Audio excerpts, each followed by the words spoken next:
Hey, what's up everybody? It is Mr. Boylan, and today, what in the heck are we gonna do in this video?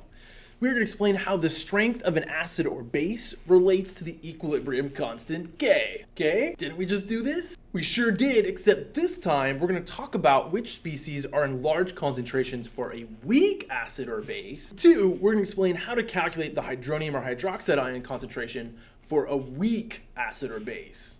Okay, so a weak acid or base does not completely ionize, usually less than 10%. Here, the equilibrium position is going to lie far to the left, or the reactant side of equilibrium, which are indicated by very small Ka values.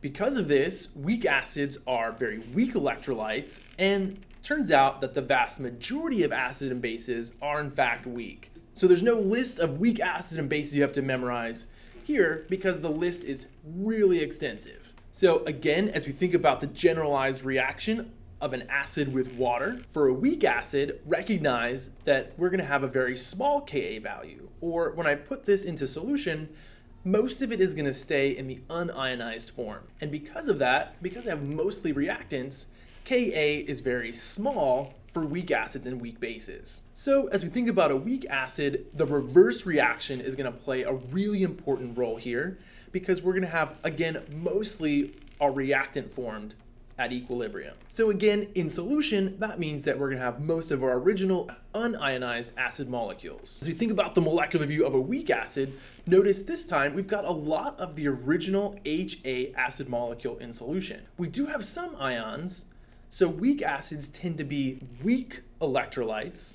They won't do as good a job conducting as their strong acid or strong base counterparts, but they do conduct electricity to some extent. Okay, and the last thing to think about here is that the hydronium ion concentration is going to be much less than the original concentration of the weak acid.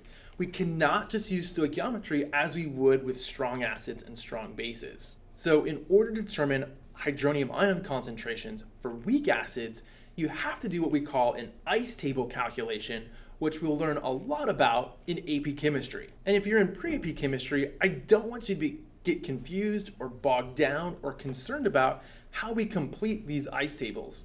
All that I want you to recognize is that when we are at equilibrium, there's relatively small concentrations of hydronium ions compared to the original concentration of our weak acid, because weak acids do not completely ionize in solution. All right, and that does it for weak acids. Have a fantastic day.